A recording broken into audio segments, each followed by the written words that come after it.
This guy was watching a game with his girlfriend in the stands when he suddenly got excited and wanted to bet for fun.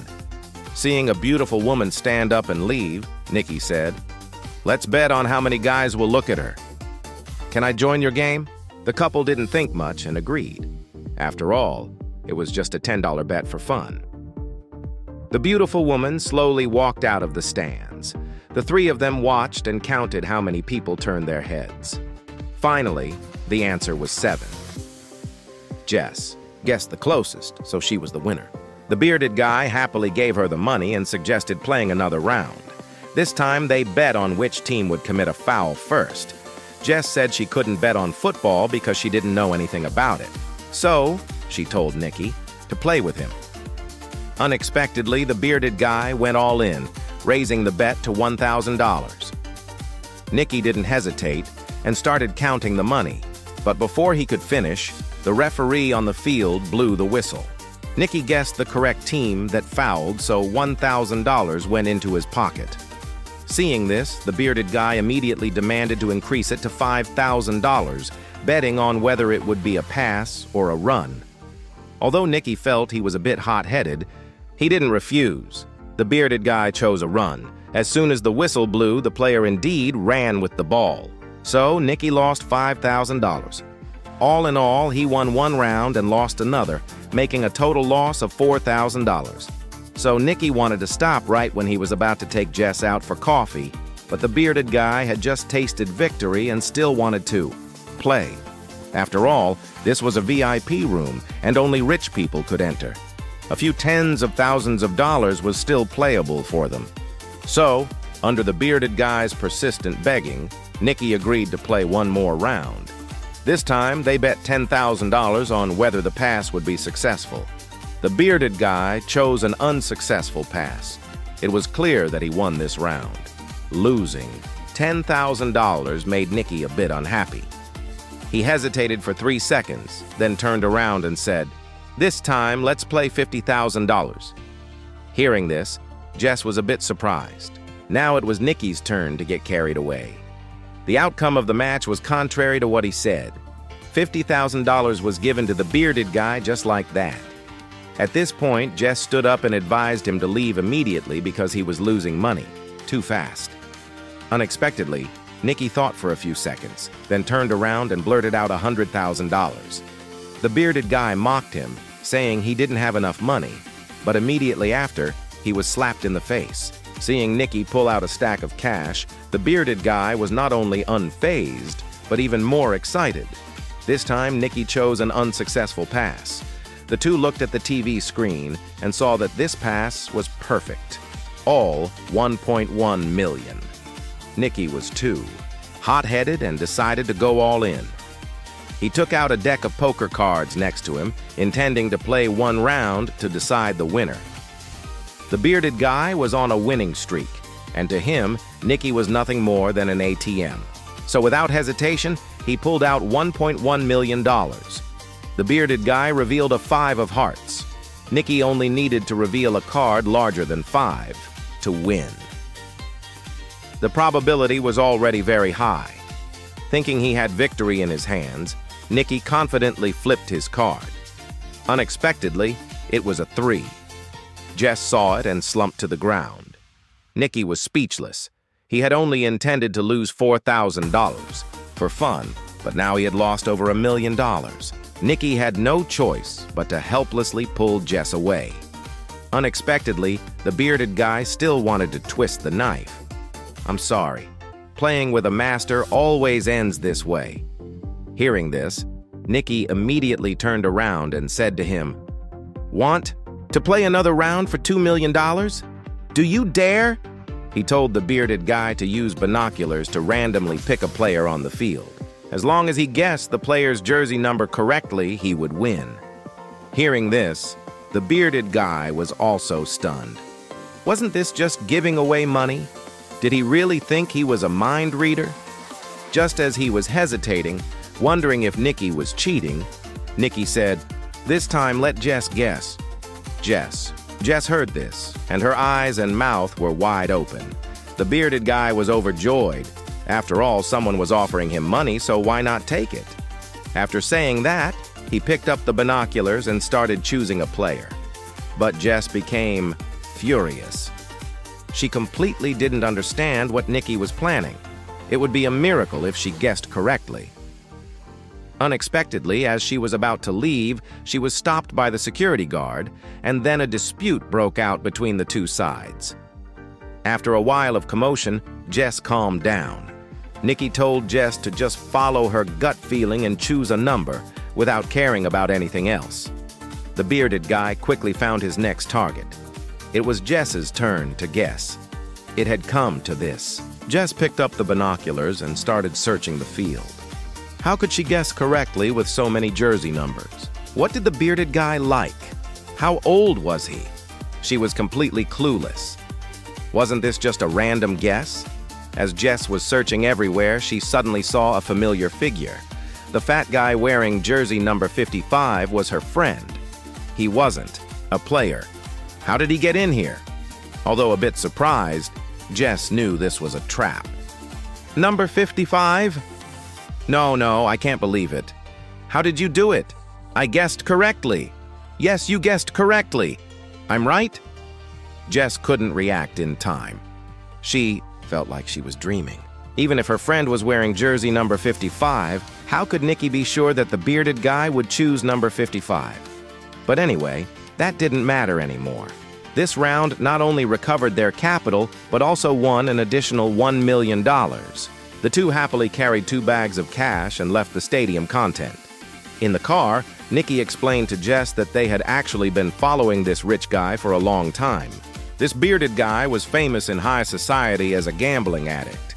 He wanted to play any game. So Nikki had planned with his team in advance. Knowing that he would go to watch the game today, as soon as he stepped out of the hotel, Nikki's team began to manipulate his subconscious. On the billboard, there was the number 55. The security guard's lapel pin when he left the hotel was also number 55. Near the stadium, the roadside signs were all number 55. They even intentionally let him see a picture of the fat guy before. In addition to visual impact, there was also auditory implantation. Nikki had his teammates choose a song called New in advance.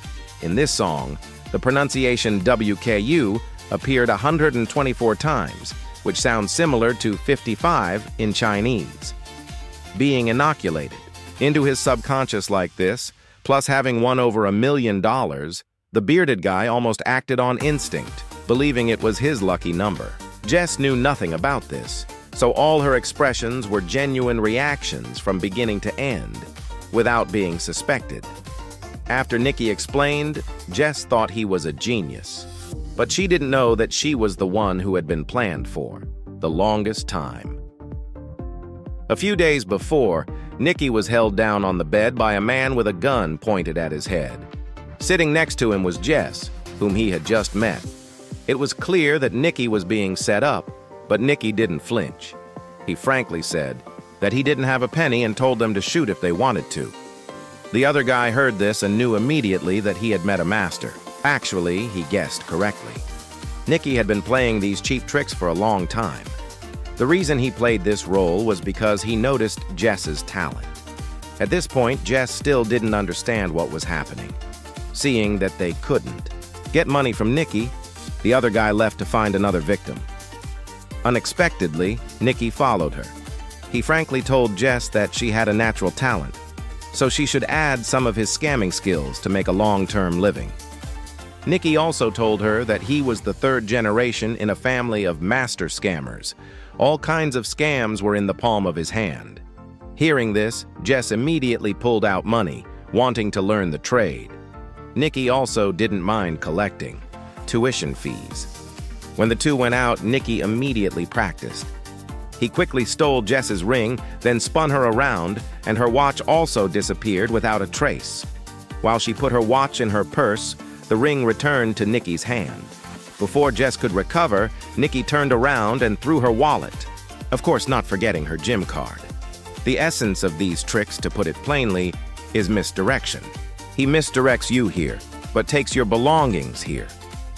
If I step over here, you won't slap me, right? Why? If you knew where my hand was, you would have slapped me for sure." With just a few simple moves, Nicky completely convinced Jess. He didn't rush to bring Jess into the team, but said goodbye to her. A few months later, Nicky rented a place in New Orleans to recruit more members and start working. As expected, Jess came to him. This was actually an interview, and also to see if Jess really wanted to join the team. After Jess joined, Nicky immediately sent the team leader to take her out. Today was a costume festival, a good opportunity for Jess to get started. Jess walked and held a map, asking for directions. His teammate took the opportunity to steal the other person's camera lens, then intentionally bumped into a pedestrian. Jess, walking behind, easily took the wallet. Seeing how easy it was, Jess became even bolder. She used chopsticks to grab a wallet from someone else's purse in 1 second. Nicky, watching from upstairs, saw her performance and told his teammates to stay calm. At this moment, they had to create enough space for Jess to freely display her talent. So Jess freely displayed her natural talent and got a lot of things. Under Nicky's admiring gaze, Nicky was very satisfied with Jess's performance and took her to a larger playground. No need to warm up, just take action. To work here, you have to be very quick, not giving them time to react. If you talk to me like that again, like your mother, you're crazy. I'm a man, you know. Why are you shouting at me?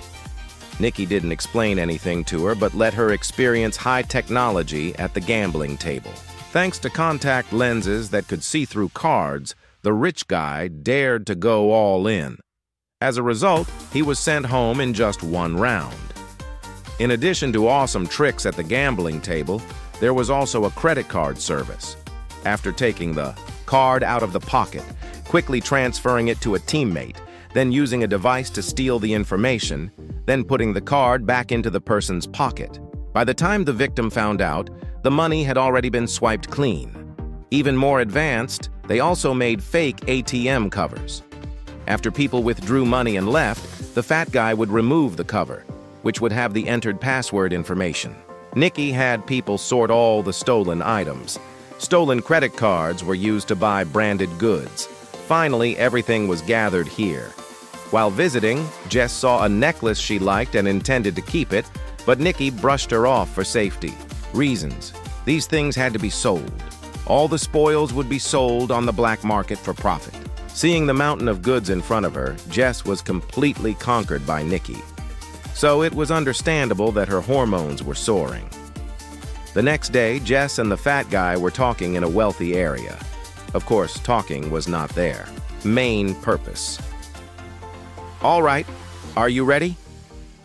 "Yes, Frank. Oh my God, someone help me. Please hurry, help!" Jess started acting. They would find someone to help them. Come on, damn it!" The team started their mission, acting and stealing valuable items from kind rich people, then passing them from person to person to hide them without a trace. As soon as the play ended, they got into the ambulance they had prepared and fled the scene. A thief is not scary. What is scary is an entire gang of thieves, and they cooperate perfectly with sophisticated methods. In the evening, a celebratory party was held. Nicky raised a toast to all his accomplices. They had earned $1.2 million in net profit in 1 week. Tomorrow, the team would disband on the spot. All documents would be destroyed. After everyone returned home, they would receive their profits transferred immediately. That was Nicky's working principle: not mistreating any member and not risking everything for a single gain. However, the core members knew that Nicky still had unfinished business. They gave $1.2 million in cash to Nicky and, in front of Jess, warned him not to gamble it away. But the next day, Nicky took the money and led Jess into the VIP room of the stadium, where he showed her a superb performance of earning $1 million in a few minutes. Jess at that time thought she was Nicky's official girlfriend, so he brought her to participate in this mission. But actually, from the beginning, Nicky approached Jess for today's play. Now that everything was done, Nicky didn't want to linger anymore. He gave $80,000 to Jess and once again said goodbye. You're not serious, are you? Take her to the airport. I'm not going to the airport. Wait, can you tell me what's going on? I'm sorry. You did very well. What exactly happened? Answer me. Jess turned around with tears in her eyes. On one hand, she had truly fallen in love with Nikki. On the other hand, $80,000 was indeed too little. After all, in the last mission, Nikki had fleeced the bearded guy for $1 million. Sitting behind, Nikki also felt awkward. To survive long in this profession, one must absolutely not have feelings. Time flew by, and 3 years passed. A racing car sped into the maintenance station. Nikki appeared in the shot. It seemed that his money was almost gone. At lunchtime, he met the owner of a racing team named Gara. His research team had developed a completely new algorithm for fuel, consumption called EXR. With this system, his racing team had an 80% chance of winning the championship.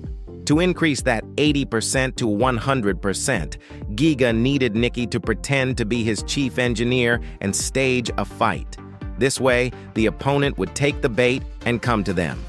Nikki only needed to go with the flow and sell a fake EXR to the opponent, and Gara's team would almost certainly win the championship. After succeeding, Nikki would receive 1 million euros in commission, and Nikki could keep all the money from selling the fake EXR because Gara didn't need a single cent. Nikki said this mission was too easy and not difficult at all. But Gara's butler didn't trust Nikki much. He warned Nikki that if he dared to play any tricks, he would be the first to shoot Nikki through the chest. So Nikki dressed elegantly for a dinner party. After circling the crowd, Nikki intended to stage a confrontation with Gara. Unexpectedly, Jess appeared from the stairs in a red dress. Seeing her and Gara being intimate, Nikki was stunned. His plan was completely disrupted. Jess quickly approached Nikki. She said she had quit the business, and that what happened 3 years ago didn't need to be mentioned again. Currently, she was living very happily with Gara. Before leaving, she also warned Nikki not to tell Giga that they knew each other because Gara knew nothing about her past. These words made Nikki furious, and he chugged a glass of vodka. Nikki decided to turn the agreed-upon play into reality, and this performance not only helped Nikki vent his jealousy, but also successfully attracted the attention of the opposing racing team. Nikki was thrown out by the security like a drunkard, but the opposing racing team also managed to give him a business card. The next day, Nikki met the owner of the McLaren racing team as agreed. He frankly said that he wanted to sell Gara's program to him for 3 million euros, non-negotiable. Racing enthusiasts were not short of money, so they didn't waste time. They quickly went to the racetrack for a test. Looking at the data, the system was indeed useful, so the owner smiled brightly.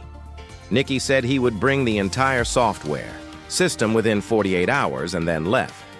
Jess met the fat guy on the road. Nikki had sent him to plead with Jess.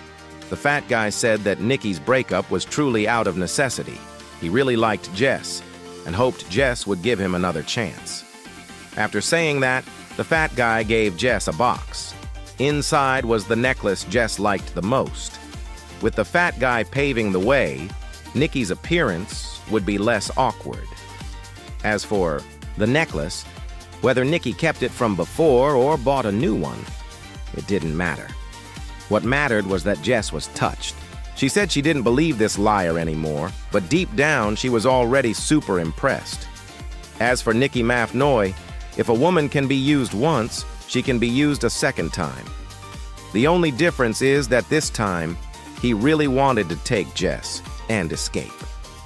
The day of the transaction quickly arrived. Nikki brought the entire software on time to the owner of the McLaren team. A burly guy obediently gave him 3 million euros. But with Nikki's personality, he couldn't just eat once like that. He had secretly copied the entire system and sold it to all the racing teams. Each handshake brought millions of euros into his pocket. Before the race day, the racing teams wouldn't know that every team had this thing.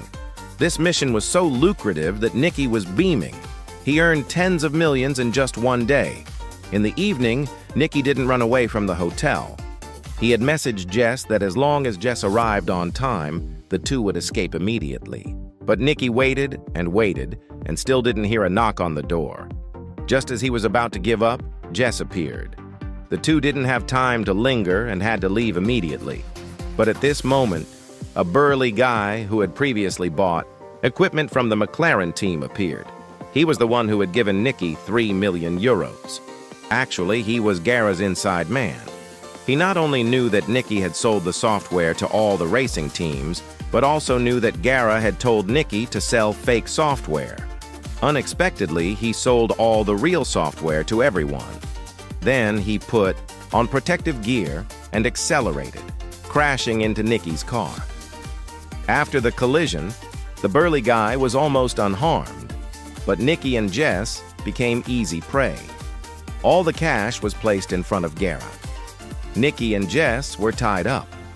Guerra also felt helpless. If it was fake software, it wouldn't matter how many teams it was sold to. But this was real software. Giga's 40 million euros in research money was all wasted. Most importantly, Giga didn't understand how Nicky got the real encrypted software. Seeing that Nicky refused to open his mouth, Guerra angrily squeezed Jess's nose. Seeing Jess about to suffocate, Nicky couldn't take it anymore and had to give in. He said he had used Jess because Jess was Guerra's girlfriend at the moment, so he had used their relationship to make Jess rekindle their old flame. As long as he confirmed that Jess still loved him, this plan would succeed because the necklace Jess wore had a special chip. As long as Guerra opened the software in his house, he could steal Guerra's password and copy all the data. After hearing these words, Jess cried heartbrokenly, but Giga and his accomplices laughed heartily. Guerra admitted that this story had a point, but he still didn't believe it because Jess was not his girlfriend at all. Guerra is not my boyfriend. I hardly know him. She's a gold digger. What's going on? What's going on, Jess? I was just trying to steal his watch. Don't tell me you're still trying to steal his watch, are you? This is a Patek Philippe Emperador, worth $200,000. I've been following him for almost a week, and then you showed up. Hearing C say that, Nicky was speechless. Jess had been stealing a watch and intentionally made Nicky jealous to get back at him. Now, both of them were caught. Giga didn't want to linger anymore. He wanted to know how Nicky got the software. As Nicky was about to speak, the butler behind him suddenly fired a shot. The bullet went straight through Nicky's chest. Witnessing this scene, Guerra was stunned and terrified. Money could be earned again. But if he killed someone, how could he continue doing business?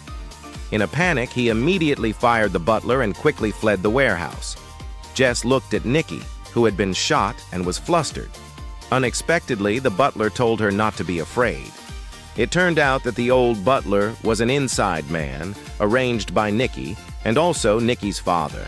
His bullet had accurately avoided the heart and aorta, and only went through a lung.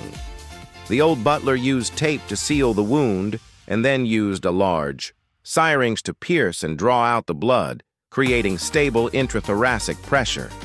Immediately after, Nicky miraculously came back to life. It must be said that this stunt was truly daring.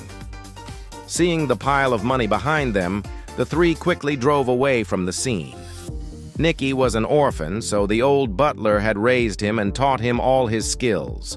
The original rule was not to have feelings, but now it seems Nicky had truly fallen in love with Jess. So the old butler didn't waste time and took the two to the roadside, then left with all the money. Nicky didn't get a single penny and almost lost his life. In the end, it was a free ride. It must be said that old Ginger is spicier. But on the way to the hospital, Nicky looked down and found that Guerra's watch was on Jess's hand.